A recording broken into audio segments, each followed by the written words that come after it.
We got more. Put one where you can see it.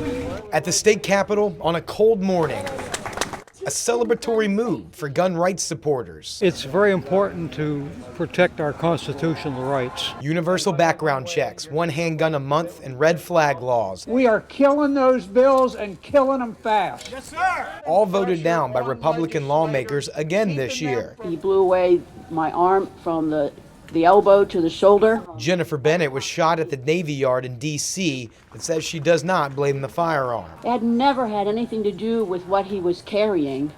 It had to do with what was happening in his heart.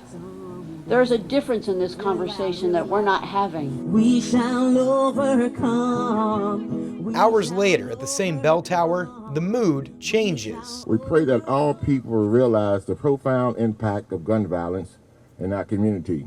But I survived. The Lord saved me. Shaniqua Clark says her story is all too common. She was shot by her ex, who then killed himself. I have been through a lot, but my struggles do not define me. I am more than a victim. I am a survivor. But if we can't change people's minds, we need to change their seats. Gun control supporters mourn not just legislative losses, but lives lost to gun violence. This past year, 1,028 of our fellow Virginians lost their lives. At both rallies, leaders said they expect the gun issue to play a major role in November. That's when every single seat in the House of Delegates and the Virginia Senate will be up for election, and voters could decide the balance of power here at the Capitol. Governor Northam apologized for the photo that ended up in his yearbook page, but he is not backing down and not stepping down from his position as governor. This comes as calls for his resignation intensify. The attention trained on Governor Ralph Northam and his response to a racist photo that appeared on his personal page in the 1984 Eastern Virginia Medical School yearbook. The governor now says he'd never seen that picture before it was shown to him Friday. When I was confronted with the images yesterday, I was appalled that they appeared on my page, but I believe then and now that I am not either of the people in that photo.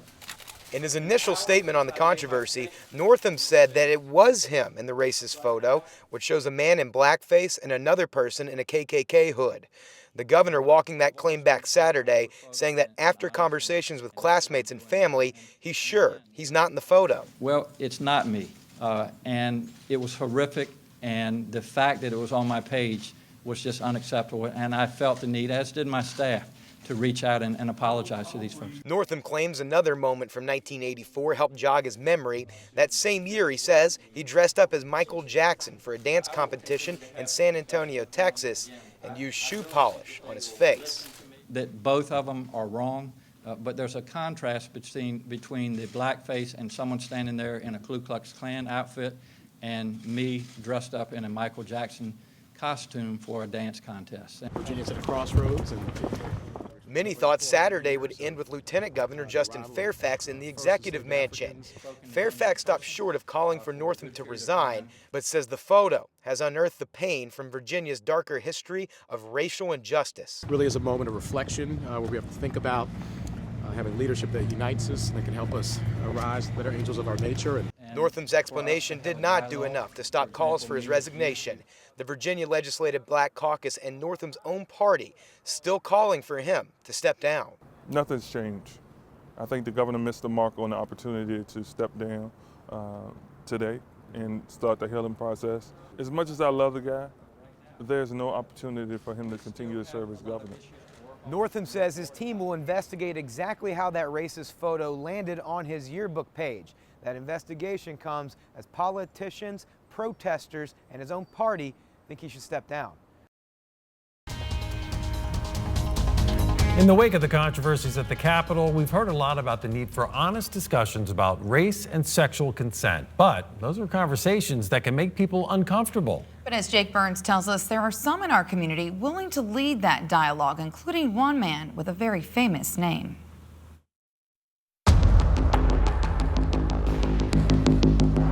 That's why I'm not going anywhere. morning, And they were chanting, they were protesting. noon, It's a stunning development, and we've said that a lot this past week. and night. For more than a week, the grounds of the Virginia State Capitol, ground zero for one of the biggest political scandals in the country. Well, it's not me. Governor Ralph Northam and Attorney General Mark Herring both have admitted to wearing blackface in the early 1980s. Good to see you. While Lieutenant Governor Justin Fairfax has been accused of sexual assault by 2 women. No inappropriate contact whatsoever. As new developments seem to emerge every hour, one figure on Capitol Square stands still, a stoic presence in the midst of all the chaos. This statue of Oliver Hill is part of the Virginia Civil Rights Memorial, located just a few yards away from the Executive Mansion. An attorney who battled Jim Crow and fought to integrate schools, Hill died in 2007. But what would he have to say about the controversies rocking the Capitol in his hometown? I have thought about that a lot. This college professor can venture a very educated guess. He was really big on history and on people understanding history. Dr. Oliver Hill Jr. is a professor of psychology at Virginia State University, and like his father, a respected voice in the community. And the blackface issue is just a symptom of a larger lack of understanding across races, across gender, across almost any divide we can think of. Dr. Hill says the situation at the Capitol was messy from the start, but that Northam and Fairfax made things even worse when they attempted to clean things up. There was both this kind of denial and this wanting to absolve themselves of blame. Both cases, there's a tone deafness that was exhibited. So I think it's easy for us to distance ourselves from this issue, from sexism, from sexual assault, from racism, and just say, that's not something that me or my people participate in. Sushila Varkey and Jonathan Iglesias have also been keeping a close eye on the unfolding scandals. They spend a lot of time at the Capitol advocating on behalf of the victims of sexual assault and domestic violence. We can both believe survivors and respect the fact that a story is being shared, and also agree that someone is not necessarily disposable of, or that a judgment doesn't need to be passed immediately. They have this to say to those who question the timing of certain allegations, like the claims made against the lieutenant governor. I can understand where you're coming from in thinking, why is this only coming forward now? But if you can put yourself in the person's shoes, maybe they didn't feel like anyone would believe them. Maybe they felt like they were somehow culpable because they too were drinking, or they wanted the person to kiss them, but not necessarily the next thing that happened. Both advocates say it's possible 2 people can walk away from a sexual encounter with different opinions on whether or not it was consensual. I think what you're talking about is exactly why we need to talk about what consent looks like and how to vociferously express that I am consenting to something, and to say, I hear you and I understand that, and now we can go to the next step. Could be a totally different story. Jonathan Zur has been thinking a lot about having difficult conversations. If this is 400 years in the making, it's not going to be resolved in 2 weeks. He's the president of the Virginia Center for Inclusive Communities. I think that healing is work that takes persistence. And so it requires us to stay focused. Zur says he's hopeful Virginians will take this moment to have uncomfortable and frank talks about race. I often will ask folks who are concerned about saying the wrong thing, what's the worst thing that can happen if you say the wrong thing? And they'll say, well, someone might think I'm racist, or I'll feel badly if I said it, if I didn't intend to say it that way, maybe a friendship will be ruined. And then I'll say, well, what's the worst thing that happens if you don't say anything at all? And generally the response is, well, nothing changes. Right now, there's a lot of national embarrassment. And so how can we, turn that around? Dr. Hill believes fully exploring the past, no matter how painful, is the best way to move forward. Looking into those dark corners isn't dishonoring America. In fact, he sees this as a teachable moment in history and thinks his father would have agreed. That would have been his take on it, I believe, that let's use this as an opportunity to delve into some of the shadier parts of the past of Virginia and see where we can go from here. Dr. Hill says he believes in second chances, but thinks it's too late for Northam and Fairfax to be a part of the healing process in Virginia. Varkey and Iglesias say sexual assaults occur more frequently than the number reported to law enforcement. We have a list of resources and a 24-hour helpline number on our website. They've been rated pants on fire, completely false, or a full flip-flop. That longtime political fact checker says those are just some of the claims in TV ads that they've checked on over the past couple of months. He says that as long as you're watching a TV ad, no matter the source, a voter should be skeptical. On a rainy afternoon in Richmond, we were curious. Sound off all those political ads on TV. I find them to be kind of annoying sometimes, just to be honest. I'm fed up with the smear tax. I'm fed up with it all. I'll watch them, but they'll put me to sleep. Many voters we met are highly skeptical of the claims local candidates are making on TV. I kind of really don't believe everything that they're saying.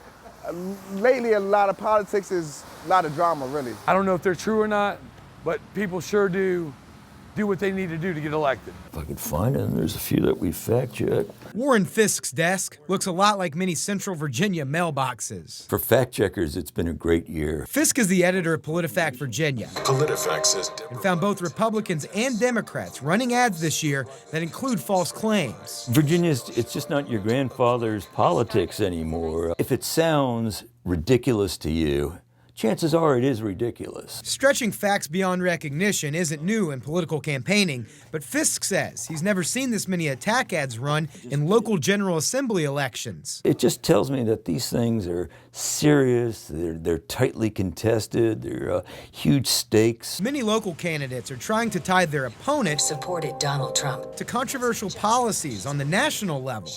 Fisk says voters need to be skeptical. The more negative they are, the more questions it should raise in your mind. Politicians make so many promises that they can't keep. The voters we met say it's not clear to them what next week's winners will do for Virginia. Hopefully the results will get somebody who's really trying to work and get up in the office. I would like to see a lot more of, let's talk about what good they're doing. Hot tubs and spas are symbols of complete relaxation. I always have my suit here. But Gail McDaniel didn't feel relaxed Tuesday night as election results rolled in. I was worried. As the owner of swimming pools, billiards, and spas in Chesterfield, McDaniel says she favors Republican candidates. They know what the business people are up against all the time, and that, they know our concerns. Although most Central Virginia Republicans did win re-election, Virginia is officially blue. Congratulations. Statewide, voters dealt the GOP a major blow. Losing their majorities at the state capitol means Republicans turn their focus to serving as a check on the Democrats' agenda. The biggest thing really is the Second Amendment rights. It seems what they've been trying to go after for a while now. Chesterfield voter Brendan Lobb says many of his neighbors share his views on guns.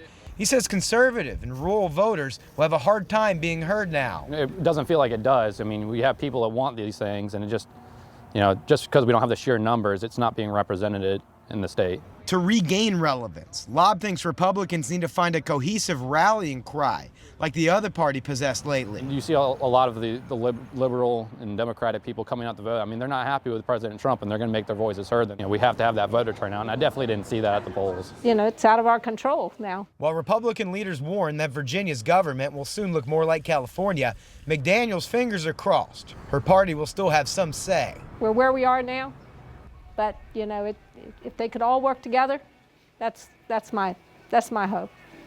How confident are you that's going to happen, though? Not very. We asked to speak with multiple Republican lawmakers who won their elections last night. All of them declined to comment. Working for the state capitol, Jake Burns, CBS 6 News.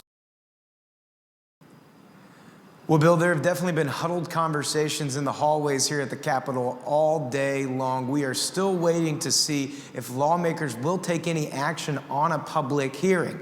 As for Fairfax, he says that the accounts given by both accusers do not line up with the facts as he remembers them. Before taking his spot in front of Virginia's Senate. Good morning, everybody. Lieutenant Governor Justin Fairfax stood before a bank of cameras to once again deny sexual assault allegations made by Dr. Vanessa Tyson and Meredith Watson. While these allegations simply are not true, I cannot begin to tell you the pain that these false allegations have caused me and my family. The lieutenant governor released the full polygraph reports he says show he is telling the truth. Plus, Fairfax says he's instructed his attorney to ask police in Boston and Durham to launch probes into Tyson and Watson's accusations. I am confident that these highly professional and experienced law enforcement officers are committed to treating accusers fairly, seriously, and respectfully, while also treating the accused fairly and ascertaining the truth or falsity of these allegations. Polygraph tests are inadmissible in court for a reason. House Republicans say a public hearing to analyze evidence is needed, even if a law enforcement investigation moves forward. The GOP says Democrats are holding that up. Dr. Tyson and Ms. Watson have been adamant that they will not participate in a hearing that is not bipartisan. I think what's on the table is a circus. The Democrats say Republicans are using Dr. Tyson and Ms. Watson to play partisan games. Again, they're in the majority. If they want to have these hearings, they can do it. There's nothing we can do to stop them. Dr. Tyson's attorney released a statement a few moments ago. It says that she's calling on the General Assembly to hold a hearing into this matter so that the people of Virginia can decide if Fairfax is still fit to serve. As for Fairfax, he says that there's no doubt that he is. Well, Candace, these first bills of the 2020 General Assembly session really serve as a roadmap for Democratic priorities come January. Some conservative groups have already come out calling some of the ideas radical and intrusions into daily lives of Virginians. Virginia's iconic slogan hasn't changed in 50 years. It's unique. It's, you know, what other state has something close to it? It just seems like fun, family, friends, hiking, swimming. What has changed recently? Virginia state politics. After elections earlier in the month, Virginia Democrats now control state government. The first batch of proposed bills under the new power structure is out. It includes a list of Democratic priorities most Republicans long opposed when they controlled the General Assembly. No excuse absentee voting, universal background checks, housing protections for the LGBTQ community, decriminalizing marijuana, increasing the minimum wage, and ratifying the Equal Rights Amendment. I like all of them, especially the gun background checkups. As a Democrat, Alexa Landshift long thought Virginia should move in a more progressive direction. I think they're more for the people, working class people. If Democrats did a great job, go for it. Hope they do. But I don't see it just based on history. Robert Ward votes Republican. He supports changes to marijuana and voting laws, but thinks most of the Democrats' ideas ring hollow. But I don't think they've really come up with, except for these radical ideas, fresh ideas. Ward and Landshift agree on one thing. They try to infuse some of Virginia's slogan into their political talks. One of my sisters is a Republican, so, but we all get along and we have civil conversations about it. I give anybody a chance, but, you know, except for the Hokies winning on next Friday. Now, we've already seen a little bit of movement on one of these proposals, the Equal Rights Amendment, or the ERA. It would make women equal in the U.S. Constitution. U.S. Senators Kaine and Warner have introduced a bill in Washington that would eliminate the ratification deadline. They have support of at least one Republican. That means if Virginia ends up passing the ERA in January, it would take effect nationwide. Again, no votes on any of these policies will take place until next year. Working for you at the state capitol, Jake Burns, CBS 6 News. A couple of Virginia leaders pointed out that democracy can be messy.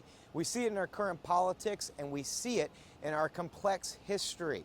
Both were on full display here at Jamestown as Virginia and the country celebrated 400 years of representative democracy launched right here at Jamestown. The great American experiment of democracy in the Western Hemisphere began here at Jamestown. Oh, say, can you see? Those Burgesses are now Virginia's General Assembly. On a historic day, modern leaders pause to remember the good and the bad of that great experiment. The genesis of American democracy, American slavery, American diversity and opportunity, American survival, and American genius. The keynote of the event, the 45th President of the United States. To every Virginian and every legislator with us today, congratulations on 4 incredible centuries of history, heritage, and commitment to the righteous cause of American self-government. A Northern Virginia Democratic delegate briefly protested the president's policies during his remarks. But President Trump ended his speech celebrating the birth of American democracy right here in Virginia. We have returned here to this place to declare to all the world that the United States of America and the great Commonwealth of Virginia are just getting started. Democracy can be messy. House Speaker Kirk Cox says his reflections on Virginia's role in American democracy are far from over. I think the next 2 or 3 days are almost more important than today because we have a variety of speakers from all over the political spectrum that will be talking about the future of democracy. We'll be talking about every aspect. We have to be optimistic. Delegate Danica Rome invited Austin Higgs as her guest to the commemoration. Higgs is a transgender woman from Richmond and is hopeful the great American experiment celebrated here continues to evolve. And without our voices, then we aren't able to be humanized. And so I want democracy to recognize me, and I want it to recognize my humanity and that of my community. The celebration of the launch of American democracy continues all week long here at Jamestown, and of course, after that.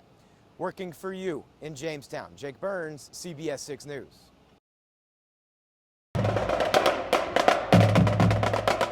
It's real convenient for me. Time to celebrate on 25th Street. Because a lot of people have been waiting for this. A lot of people. Theodore Cox knows why. He's lived in Richmond's East End for decades and says it's been 25 years since he remembers a grocery store this close. Everybody always talking about eat healthy, but how can you eat healthy when you ain't got the food in your neighborhood? East Richmond was once considered a food desert, meaning access to fresh foods is difficult for people living there. The opening of the market at 25th aims to address that problem. I didn't see the difference because I always can jump in my car and go where I want to go. But the people that didn't have any transportation, the bus don't take them everywhere. Research by VCU shows access to fresh food directly impacts a person's life expectancy, and that can vary from neighborhood to neighborhood within a city. Churchill is long overdue. Marilyn Campbell snapped a quick photo Monday. Each section of the market is named for a famous place or person in the East End. It makes the community come alive when you see the names listed. People can relate to that. But as we plan, the dream began to grow. Mary White Thompson helped plan out the market. The space aims to promote healthy eating, but also a healthy community. So she worked to make sure East End residents had a say in how their market turned out. As a result of that, this is what we see now. Because we got others that's coming behind us, and this is a legacy that we can leave to those who are yet to come. Beyond all the fresh fruits and veggies, Mayor Stoney called this a community hub. There's a credit union, a pharmacy, and VCU is opening a healthcare facility on Wednesday. It's right on the corner. Working for you in Churchill, Jake Burns, CBS 6 News. To the Virginia Attorney General's office, the very first person that meets you is Lisa Beasley. She's been working here for several years now, and she's always super nice, super helpful, and very kind. She's also really good at her job. We're told just last week she noticed a suspicious package was lying around this building. She called Capitol Police and started evacuating everyone. So for this 6 Gives, we want to do some special things for her and give her a surprise. Hey there, Miss Beasley, how are you? Good, good. Good to see you. How you been doing? All right, yourself? Doing good. Well, hey, I know we're probably surprising you with this, but we do this thing called CBS 6 Gives, and I was just thinking who I could surprise, and I thought about you, because you're always so nice, and you're always so kind to us, and you're always so helpful. You greet us with a smile and a big hug every day. So we just want to say thank you from all of us. Thank you. You're welcome. You're welcome. And this is for you too.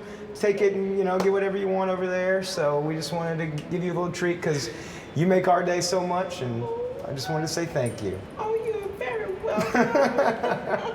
Oh, that's great. That's great. Oh my goodness. Yeah. Oh my God. I bet you weren't expecting this. Oh, my God. Oh. So sweet. Well, you're welcome. You're so sweet, so we're happy to do it. Well, thank you very much. Thank you very much. That was absolutely the sweetest. The sweetest. Well, you're the sweetest again. Thank you so much. Thank you. So they are just downstream of these bridge pilings here. 3,700 newcomers near the Mayo Bridge. You know, some of them have these green rays on them. Freshwater mussels, just like these. Planted in downtown Richmond earlier in June by scientists in scuba gear. Mussels, incredibly cool creatures that most people in Virginia don't know anything about. With these cool life cycles, just, sci-fi-like features. This restoration project came about because experts say the mussel population in Richmond almost disappeared. This species in particular is unusual in the James, and we have not found live individuals in quite some time. Scientists say the water just south of the Mayo Bridge is ideal for reestablishing a healthy population. Well, it's a combination of the current velocities. You see the water moving behind me, how quick that's moving, and then the substrate, or the bottom of the river. The gravel and sand composition is just right for these mussel species. It just releases so much, a cloud of larvae, and the fish swim right through it. In order to reproduce, mussel larvae must attach to fish like the blueback herring, which are plentiful through this stretch. But we know the host fish are here. A thriving mussel population in Richmond would mean protecting the species from becoming endangered. The truth is we don't know. We're very optimistic. But the project could have larger implications for the ecosystem and water quality as a whole. Experts say just one of these incredible mollusks filters dozens of gallons of water each day. So if we have 3,700 mussels out there, we're looking at approximately 30,000 gallons of water a day. We're really just starting to see what a healthy James River might look like, and the restoration of mussels is allows people to see what might a healthy James River look like. This project is nearly a decade in the making. Those 3,700 mussels were grown in Charles City County and then brought to Richmond. The original ones are laser marked, so the scientists can track the population growth over the years. The Department of Game and Inland Fisheries and the U.S. Fish and Wildlife Service are leading these efforts. Yeah, many people have already evacuated, Rob, but many have also stayed. You can see right now, this is the scene here in Kill Devil Hills. A few people still hanging out on the beach, but many not getting in the water because there is a no-swim order. The real dangers currently are underneath the water and, of course, to the south of here as Dorian approaches. So I thought it'd be cool to capture it in the day before the storm's supposed to hit. A Wednesday morning sunrise reminds Krista Weisbart of an old saying. I heard an old wives' tale that said a red sunrise means trouble's brewing. Weisbart is from Richmond and, like many in the Outer Banks, evacuating. The pending arrival of Hurricane Dorian cut her family vacation short. Well, I heard about it, but I didn't think that it was going to impact us until maybe Monday, when we were told that we were getting an evacuation order on Tuesday. So I tried to go shopping this morning, and I think I missed the time because a lot of stores were open, but we're starting to board up. North Carolina officials are asking visitors and residents to evacuate as Dorian's path heads towards OBX. There is a curfew in place at nightfall as dangerous rip currents, storm surge, and flooding could cause damage once Dorian draws near. Yeah. Best night they ever invented. Jim Schrader owns 2 homes on the coast in Kitty Hawk and describes his area as a fishbowl for water. Without fail, what will happen is if the water comes up and there's a surge, that's the first place to break through, and it just erodes the dunes all the way down. Like many who know the Outer Banks well, Schrader thinks Dorian won't be the worst storm they've ever seen. I don't think the ocean water is going to be that bad. I just think the sound's going to be a problem. But nobody really freaked out. Weisbart wishes her family could have stayed longer, but thought Dorian's approach provided an interesting ending to her trip. It is disappointing to cut the vacation short, but it's kind of cool. I live in Richmond, and so we don't really get that type of weather there. Now, we did chat with one local who gets this kind of weather all the time. He said he got out in the water earlier today, but he got out only a few minutes later because he felt the current underneath and it was so strong. He said that he's a strong swimmer too. It just goes to show you that the power of this storm may be off to the south, but it's still right where we are here with those rip currents. We'll, of course, be tracking the storm and bring you an update at 6 o'clock. For now, working for you in the Outer Banks, Jake Burns, CBS 6 News. Thank you, Jake. After 3 decades of calling the Outer Banks home, Tim Chambers knows the drill. The eye of Hurricane Dorian is just a few hours down the Carolina coast. unsure what was going to happen, but now it looks like it's coming this way, so everybody now has to have it. He's boarded up his wife's tea and coffee place in Nags Head, but also homes and other businesses ahead of what the storm brings his way. If it comes from the ocean, the catastrophic winds will tear a bunch of stuff up, but behind us, it brings that sound water up, and that is where we get most of the damage. It's that kind of knowledge that makes some locals feel secure in riding Dorian out. I got my generators gassed up, everything's ready to go, everything's tied up, boats put away, you know, it's just preparedness and, you know, willing to stick it out when the power goes out and the water comes up. With hurricane-force winds and storm surge estimated at 4 to 7 feet above ground level, damage of some kind is almost expected here. And, you know, if you've ever had 50 pounds of shrimp in a freezer go bad on you, it's, you know, that's catastrophic. Chambers knows property can be repaired, so he hopes his neighbors who are staying are doing everything they can to protect themselves from Dorian. By now, they better figure out what they need to do because it's coming, you know. The latest emergency bulletin we got from officials here is urging people to leave right now. They want them to evacuate because they say time is running out. That's because the effects and impacts of Dorian are going to be felt here in just a matter of hours. Working for you in the Outer Banks, Jake Burns, CBS 6 News. What started as a fun idea turned into a viral video. You may have seen it on social media today. It shows a group of people going up to strangers near Monroe Park and starting water gun fights. We met the guys behind it and heard about the message that they want to send. The Joy Makers. No one knew when they bought them. A $6 water gun. What's up, bro? I got this feeling inside my bones. Would turn into a viral video. From my home, we're flying on the ceiling when we in our zone. No. And that's the thing. Wait. Josh Roth, Zane Robinson, and Hallelujah met doing creative projects at VCU. This piece of plastic brings joy and happiness to the world. The Joy Soaker. A few weeks back, Hallelujah came up with an idea. So we decided, hey, guess what? It's hot outside. What do people need right now? Right. Hydration. What is the best way to hydrate people? Woo! When he presented this idea to me, I was like, bro, I am not walking around with super soakers and spraying people. I'm not doing it because people are not going to respond. They don't want to do that, and I don't want to make anybody upset. A few people did pass, but the group says a majority of the complete strangers they tossed the full water gun to went full-on water fight. Everybody knows what these things are for, right? You throw it on the Exactly. ground, they're like, We got "Yeah, the give it to bright me." ones for a reason. Shot near Monroe Park, they captured moments of joy and laughter with strangers of all backgrounds. Perfect thing is to not discriminate because you don't know who you can make smile. So we chose anybody and everybody. We came up to them, tossed them the water gun, and told them, hey, let's get it. The group posted the video to Josh's Twitter Saturday morning, and by Sunday night, it was approaching 2 million views. You don't have to sell drugs, sex, money. You can just sell God's joy. Change somebody's day. Somebody could be going through a horrible day, and next thing you know, there's a water gun in front of them. They showed us their technique Sunday afternoon. Let's go. And though there's not much to it, let's go. Let's go. The smiles it brings are 100% genuine. Lighten up and have fun. You'll have to trust me on that point. Oh, let's get it. Let's go. Let's go. You gotta pump it. I'm gonna get you too. Yeah. Let's go. You were outnumbered. Yeah, I got double teamed there. The shirt has definitely dried since this afternoon, but those guys tell us that they have some more content still to come. They wouldn't really tell us what it was, but hey, I got a feeling it's gonna be fun.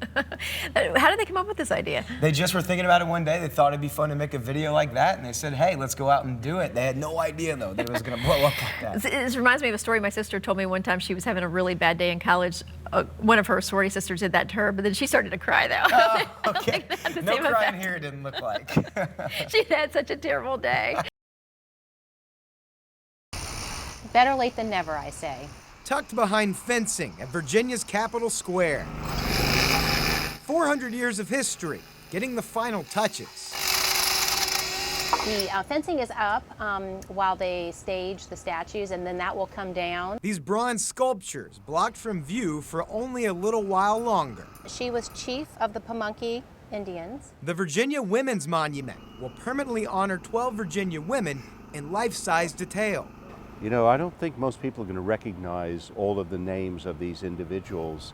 From civil rights leaders to famed educators, these women were chosen because for centuries their achievements weren't always clear in the public eye. There are people who did unbelievable things against all odds, and we celebrate them today, and I think that's a very valuable thing to pass on. I think for girls, I think of my daughter, knowing women's achievements lets her know what's possible. Really, anyone, in order to have inspiration, you need to have aspirations. When the final work is done and the fencing comes down, the goal is to pique the interest of those who stroll by. That these women need to be on eye level. They didn't want to have them on a pedestal, that this monument was to be interacted with. Interaction with a part of Virginia's history that many might not have fully seen until now. Lincoln and Washington and Jefferson and Madison, that club is now open to people who've otherwise been not really a part of it.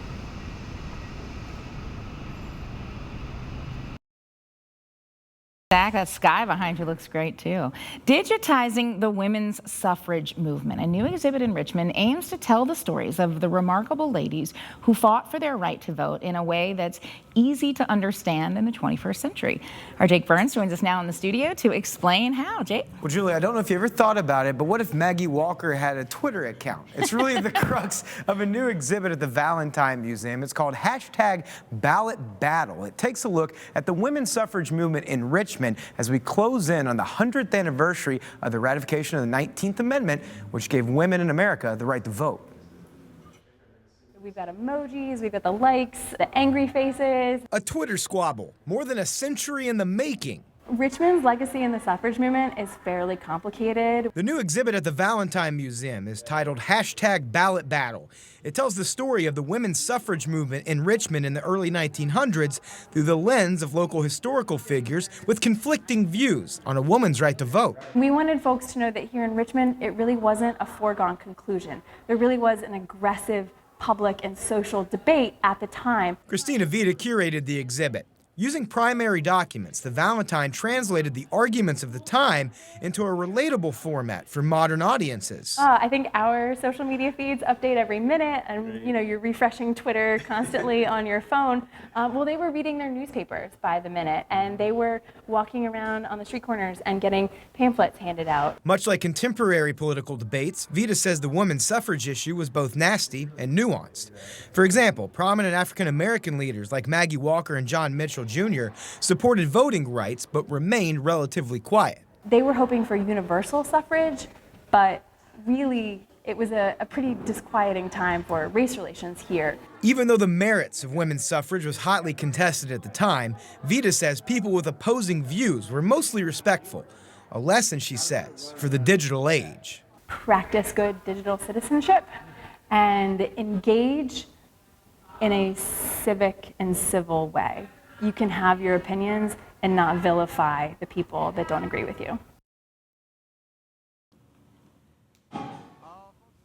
Streaming in, Julie, at 4 o'clock, there was actually a line at the front gate trying to get into the diamond, ready to rock. But look what we got going on right now. That is the East squad here in this Eastern League All-Star game, signing autographs. That session was supposed to wrap up about an hour, 5 o'clock, about 10 minutes ago. But they're still going. There's so many fans that wanted to get that autograph. But gates are open right now. This is going to feature some of the greatest prospects in the Eastern League. 5 of the top 100 prospects in all of baseball are going to play in this game. And of course, your Richmond Flying Squirrels are going to lead the way. They have 7 guys on the West roster. So there's still time to come on out here and enjoy the game like Sam and Chris here. Hey guys, how are y'all doing? I'm Jake with Channel 6. So where'd you come from and why did you want to come out to the All-Star game tonight? Well, we're from Nottoway County, and I just love the game of baseball. I always have came to this diamond since the Richmond Braves were here. Bad thing that they left baseball. It took a long time to come back here, but we just enjoy the game of baseball. Well, it should be a fun game tonight. How about you, Sam? What are you looking forward to the most? Like he said, I love baseball, and I just want to see some of the prospects that are in the organizations play and compete together. Well, you're going to do that tonight. Y'all have fun. Thank you guys very much. There's still only 100 tickets left. I've been told by Parney less than 100 tickets left before this becomes a sellout. So if you want to come, there's still time, but you better hurry up because I can see people streaming in right now. We'll be live back at 6 o'clock and bring you an update then. But for now, live at the Diamond, Jake Burns, CBS 6 News. Oh, the energy is definitely here, Candace. Like you said, we're less than an hour now out from first pitch, and people are getting pumped up. Some of the final fans are getting some autographs with these future Major League stars. You know, two current Hall of Famers, Major League Hall of Famers, are veterans of this game. They played in it, so we're going to see 5 of the top 100 prospects in Major League Baseball, and of course, 7 of your very own Richmond Flying Squirrels here in the Eastern League All-Star Game tonight. But as any time you come to a Squirrels game, there's going to be a whole lot of fun, and the leader of that fun is Todd Parnell. Parney, tell me about these pants. Why you got these firework pants on right now? It's not fireworks, Jake. These are grand finale, and tonight is the grand finale of what's been a historic All-Star Week here in Richmond. What does it mean for your organization and for this city to get this game right here? What's it been like this week for you, and what does it mean? It's been all about Richmond, Virginia, all about promoting the place that we live and we work and we play and we love. We've been bragging about Richmond every second of every minute of every hour of every day since everybody came, and it's just been wonderful. It's been wonderful. It's been great. We have a lot of pride in what we do in Richmond, and it's been great to show everybody that. We're going to have a lot of fun tonight for sure. Tickets, about 50 of them left, maybe less by now. So if you're going to come out tonight, you better hurry up. Lane will be back in sports here in a few minutes, and Parney and I are going to go have some fun, all right? See y'all later. I don't know if I could get it out of the infield in all honesty, Candace, but I would definitely try as hard as I possibly could. We are literally about to get underway right now at the Celebrity Home Run Derby. I can't quite see who's up first, but that was the first pitch, and there goes that first stroke into right center field. This is going to be a little bit different than your traditional home run derby, though. It's definitely about the long ball, but we're going to give you a look at what's going to happen. So what's going to happen here is they're going to hit the ball either into some of these targets here in the outfield. You see a soccer goal out there. These people got helmets on right over there. But the biggest prize of it all is right up top. You can see that is Parney, the COO of the Flying Squirrels. He's 30 feet up in a scissor lift right now, talking a little bit of trash to the batters. If they hit Parney or his lift, they get 50 points. That's more than a home run. But you see that big mitt he's got? If he catches it, that's actually 25 points off their score. Will Clark, the former big leaguer, said he's going to try to knock Parney right off that thing. That's his whole goal of the entire evening. We'll see if that happens throughout the night. But we got a who's who of celebrity batters and Eastern League All-Stars taking the plate right now. One of them is former VCU basketball star and current NFL tight end Mo Alley Cox. He spoke with Lane Casadante earlier about his chances during this home run derby. It's pretty interesting. Take a listen. Never played baseball before, so see what happens today. Not even gone to a cage or softball or just a pickup game somewhere? Nah, I mean, none of my friends growing up, we never played baseball for fun. Maybe thrown a baseball, but never batted. We've seen a couple leave the yard already. This is going on till 8 o'clock. There's still some seats open if you want to come out and take part. Again, the All-Star Game is tomorrow night, but we're going to be back here in a few minutes. Lane Casadante is going to speak with some of the Richmond Flying Squirrels about why they're not letting up at all, even though this is supposed to be a fun night here at the Home Run Derby. For now, working for the Diamond, Jake Burns, CBS 6 News. Well, Candace, it'll soon be law in Virginia that a child seat, a car seat like this one, must be facing the rear of the vehicle until your child turns 2 years old. Experts say it's for safety concerns. It'll also be a primary offense, meaning a police officer could pull you over for it and give you a ticket. A $500 seat's not going to protect your child if it's not installed properly. McCrae Brittingham is a trained professional. This is a very common one that happens. It's in the forward-facing belt path right now, and it needs to be in the rear-facing belt path before we install it. And even she admits it's easy to make mistakes when installing a child's car seat. Don't worry about any movement up here. It's the belt path. You want that no more than an inch movement. It's important for them to be pretty tight. It doesn't have to be super tight as long as you can't pinch, the pinch test, as long as you can't pinch anything up here at the top. A new state law takes effect July 1st. It requires car seats face the rear of a vehicle until a child turns 2 years old. The back of the seat cradles their spines. in forward-facing position, their heads are going to flop forward in a crash, and this is going to cradle them. We'd rather have broken legs than a broken neck. Research shows children are 75% less likely to die or get badly hurt during a crash when their car seat is facing the rear of the vehicle. All right, so this is another fun part, trying to find the buckle. But new rules won't make installs any easier. Ultimately, we want to take the those lower anchor straps and buckle them back away. Safety inspectors like McCrae are available statewide to help parents out free of charge. Just get a little bit tighter. The car seats keep tipping a little bit, and I thought I knew everything. Apparently I don't. Jennifer Mead and her kids came by for an inspection Tuesday, and she's glad that she did. Even if you think that you've read up on everything and you've installed your car seat the way it's supposed to, I still recommend coming here because, you know, you could have one mistake that could cost you everything. McCrae says it's a good idea to keep your child seat facing the rear well after your kid turns 2 years old. If you want to get your safety seat inspected by a professional, we have a list on how to do that on WTVR.com. Working for you in Richmond, Jake Burns, CBS 6 News.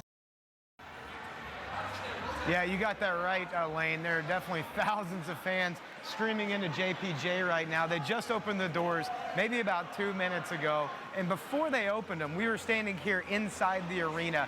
You could hear the fans outside chanting and cheering, ready to see how their team's going to do tonight, and obviously cross their fingers that everything works out in their favor and they bring home the school's first national championship. Now you can see people are pumped up here at JPJ, but all across Charlottesville, all we've encountered since we've been here is energy, a little bit of nerves, and then also people having a lot of fun. Take a look at what we experienced over the corner just a few moments ago.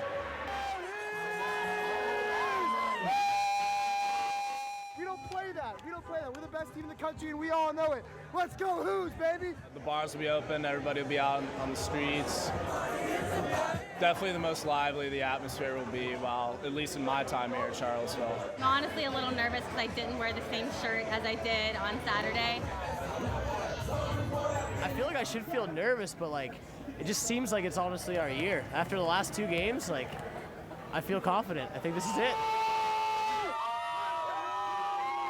This year, we're going to be the first team to lose to a 16 seed and then win the national championship.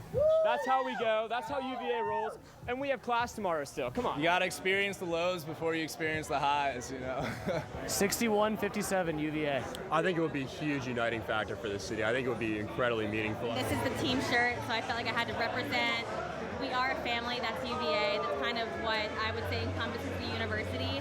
So I just wanted to represent that. Win or lose, we're all together.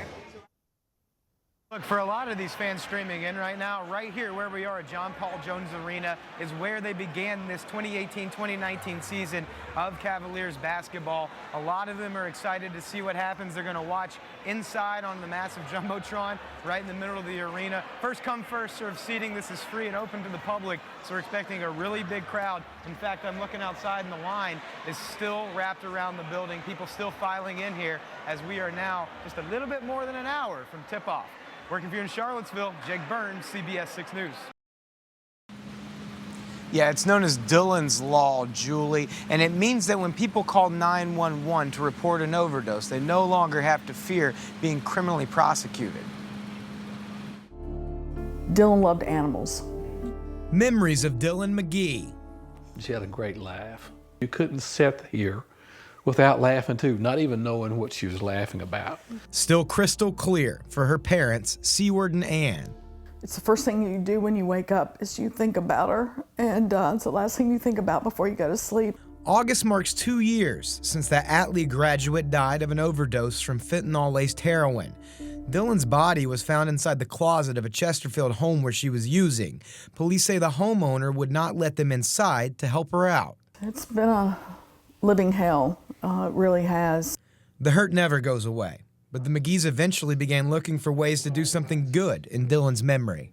So we thought, let's change the law where someone could do a safe reporting. They worked with State Senator Ryan McDougal to craft Dillon's Law, which took effect Monday. It means people who report an overdose to the authorities can't face criminal charges related to drug possession and use when police show up to help. And I really do. I think this law has the possibility of of saving a lot of people. The McGees feel strongly a quick 911 call would have saved their daughter. It gives an avenue for somebody to call to save a life. And if we can save one, it worked. Dillon's Law changes just 34 words of state code, but the McGees say its impact cannot be measured. While we've lost our daughter, if we can do anything to help someone else, it's worth us going through what we've gone through in her memory. The McGees say they really just want to spread the word about this change in Virginia. So 1-0. Okay. Kind of sad. Yeah, we enjoy a lot of our outdoor time together. Yeah. And I'm in grad school, so this is like a lot of what we've been doing in the free time over the summer, so now it's like winding down. I'm not really ready for it, but I'm gonna miss the water a lot. I like the ocean and the pool, so that's gonna be an empty spot in my heart for a bit. I'm tired of the heat a little bit, so I don't mind it. And that's when the pumpkin spice frappes start coming out, so. I mean, enjoy the last couple days of good weather. I'd say get outside and do something. Don't sit inside. Do something outside.